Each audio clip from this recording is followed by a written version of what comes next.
Missoula, Montana. Postcard views, incredible wildlife, and a rich history, and it's also home to one of the top ranches in the country.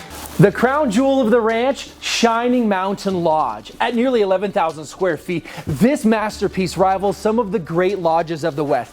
8 species of wood, most of it from surrounding forest, hand-selected stone from the Bitterroot area, incredible ironwork around every corner. Our goals were to do this building in such a way that it felt natural on the site. It wasn't contrived, we did no grading. We just fitted into a little swale that was there and designed it around all the trees that were there at the time. The finish in this building, there's not too many buildings that rival this building.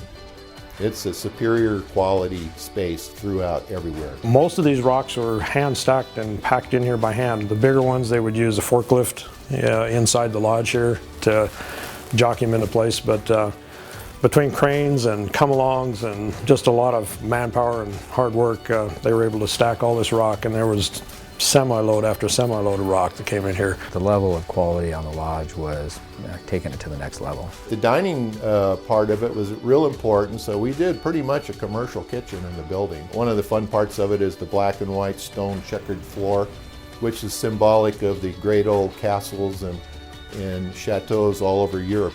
It had pieces of national park, post and beam, historical buildings, along with kind of a Japanese arts and crafts aesthetic. It's the only rustic building I'm aware of that's won an honor award from the AIA.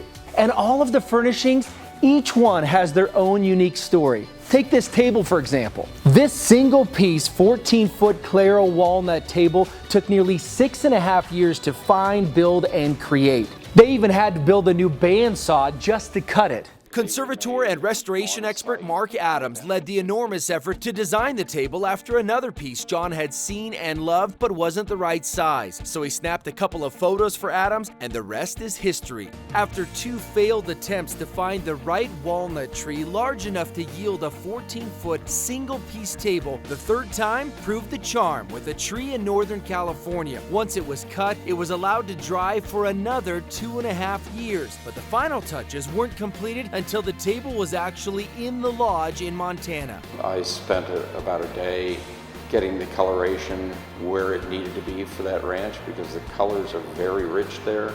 As we compared the photos of our duplicate table, they were almost indistinguishable from the original table. From the time John approached me, through design, to completion with the final top on it was about 6.5 years, I think. Everywhere you look, handcrafted, one-of-a-kind custom creations, the result of thousands of hours of tedious work by some of the most talented craftsmen in the world. Everything was just hand punched, and all the iron was moved, heated at over 2,000 degrees, and it was tapered and upset, and it was moved. It comes alive, when you're moving iron like that. Most people aren't willing to sacrifice the time and the cost to do things to the extent that this particular building is done in, and all of the projects John does. You can't do it any better.